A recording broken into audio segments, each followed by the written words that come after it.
77 WABC. This is Sid and Friends in the morning. No, I get by with a little help from my friends.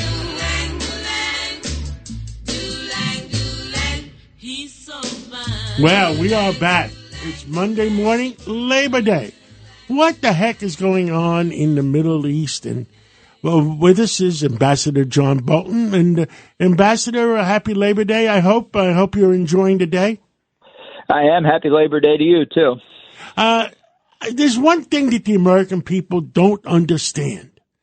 The Suez Canal, the Red Sea has been closed for, I guess, 3 months, 4 months, 5 months. And the President of the United States, we have an Air Force, we have a Navy, we can open it up in 3 days. Why hasn't he done it? Well, I think this is all part of the administration's complete misunderstanding of what's going on in the Middle East starting on October the 7th. The Houthis came in fairly soon after that to close the Suez Canal Red Sea passage, and we've let them do it. The Houthis have no capability to do what they've done except for the aid they're getting from Iran, the drones, the missiles. There's really a good question whether it's actually Iranian officials, military officials, who are firing these weapons, not the Houthis themselves. But the way to do this is to cut off the supply and to impose pain on Iran itself, which ever since October the 7th has felt almost no pain for Hamas's barbarism, for the Houthis, for Hezbollah, you name it. And this is just an incredible affront to our view of freedom of the seas. It's part of the Ring of Fire strategy against Israel, and we're letting it proceed. Now, let me say, the people around President Biden that are doing all these things, because it is President Biden himself is not calling every shot. It's going to be the same people around Kamala Harris. Is there anybody different going to be? Well, I think it may be different people, but I think she knows so little about national security. Basically, her only background is whatever she may have picked up in the past 3.5 years, of which there's very little evidence that she picked up much. But the trajectory of a Harris foreign policy, if she wins, at least for the first year, I think at best in the Middle East, at best would be to continue what Biden has been doing. I think it's actually more likely to be more anti-Israel, frankly. Now, who's benefiting with the Suez Canal? I just want everybody to know out there, I'm in the petroleum business. With the Suez Canal closed and with the Red Sea closed, that between Iran and Russia, they're making a lot of money because the crude oil would have been down at least $15 a barrel, and it's not. Yeah, the only people whose ships get through the Red Sea Suez Canal passage now are Chinese and Russian ships. Everything else that normally goes through, particularly oil, but all kinds of commercial goods from the Middle East, from the Far East that go through the canal, now have to go around the Horn of Africa. Considerably higher transportation costs, higher insurance costs, just because of the dangers that everybody's facing. And the administration acts as if it's not part of this overall threat that we see coming from Iran, as to which, the Israelis are more feared by Iran right now than the United States is. And so when you see the current demonstrations in Israel, it's really it's an indication of how sophisticated Iran and Hamas are. Because what they're doing is fighting asymmetric warfare. They're trying to bring down the Netanyahu government by using the hostage question as a lever against him. And it's a tragedy what's happened to the hostages. But let's be clear who's responsible. It's Iran and Hamas who are killing the hostages, who took them in the first place and have treated them so brutally. I don't see why more people don't get that point. Now, John Bolton, if you can give us a little clarity, because with President Donald Trump accompanying the mothers of our troops that were killed in Afghanistan as they were ordered to manage the departure, the old stories came up again, President Trump going for the commemoration, I believe it was for D-Day, and clearly, I believe it was his chief of staff at the time, General Kelly, said, He questioned their valor. He questioned why these men would be honored, for having sacrificed their lives. I noticed that you, never a big Trumper, came out and disputed what was said in that room. Could you just clarify that for our audience?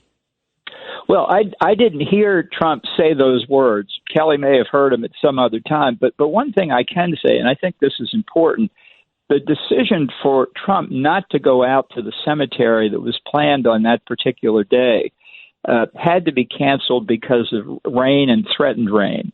And the Marine One operators didn't feel it was safe to take the president out there by helicopter. Now, a lot of people have said, well, why didn't he just go by car? Everybody else went by car. Why did he have to go by helicopter? And the answer is because he's the president of the United States.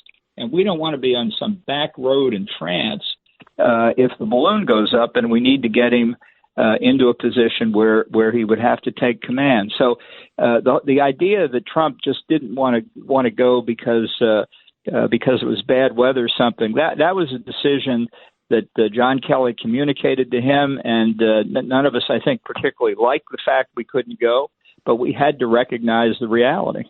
Now, today, the president has returned from his beach home in Delaware. Vice President Harris has come off the campaign trail. They're in the secluded room meeting with their hostage negotiating team. If you were a part of that, just imagine, hypothetically, you were a part of that. What advice would you be giving to President Joe Biden at this moment? The most likely way to get the remaining hostages out is to defeat Hamas. As long as Hamas exists, the threat to Israel is going to continue. And frankly, I think Hamas has been lying for the past 3-4 months, maybe even more, with this idea there's still 100 hostages alive. I hope they are, but I've heard from enough people who say that, in fact, it was less than 20 who were still alive even before these 6 were killed. I think Hamas has just been cynically using the hostages to buy time. Israel has achieved an enormous amount toward its objective of destroying Hamas militarily and politically. And Hamas is doing anything it can to hold out to live another day. And that's what they should not be allowed to do. It is the correct objective to say you want Hamas eliminated. And if Israel gives up before that objective is achieved, they're just buying trouble down the road. One last question, Ambassador John Bolton. Over that weekend of July 13th, when there was the attempted assassination of President Donald Trump in Pennsylvania, little attention was paid to Secretary of State Antony Blinken, who said the Iranians were 2 to 3 weeks away from having a nuclear weapon capacity. First of all, why was that given so little attention? And if, in fact, you believe that's true. And nobody else has said anything about it since. Do you believe that may well be true? Well, I think they've been close for a long time, and this is a result of the mistake made by the Obama administration in 2015 in entering into a deal with Iran that allowed them to continue uranium enrichment. It was a way of making the appearance that the White House was dealing with the Iranian nuclear threat when it was not. This is something that we should have dealt with a long time ago. It is a real threat, and it's what Iran, I think, at this point fears more than anything else from Netanyahu, that if they were to try and retaliate against Israel for the killing of the Hamas leader Ismail Haniyeh, that this time Netanyahu would not bend to Biden's pressure, and that Israel would strike Iran, perhaps its nuclear weapons program. That's what Iran really fears at this point. I think they should fear it, because I think Israel would do it if they had to. Anything else you want to tell the American people, Ambassador? Well, Labor Day weekend, 60 days to the election. Well, I think the United States faces an enormous number of threats around the world. And, if we can't get our political leaders to be square with us on what their views are during an election campaign, I don't know when we're ever going to. We've got the presidential debate, I think, coming up on September the 10th. We'll see if it happens. But if it is, I hope they get a lot of questions on national security. The people have a right to know where the candidates stand. Agreed. Well, thank you so much, Ambassador John Bolton. Thank you for everything you've done for our country and continue to speak out for our country. God bless you and enjoy the rest of the day. Likewise. Thank you, John. Thank you. When we come back, John, I got to ask you, you're one of those out there who don't think that the Vice President Kamala Harris will show up on September 10th, or that prior to that. Well, the other big question is the famous Al Smith dinner, the Catholic dinner every year. Oh, the one you're always at. I'm always there, and there's some question if she's going to show up for the Al Smith dinner. Well, wait a second. I'm Catholic. How come I've never been invited?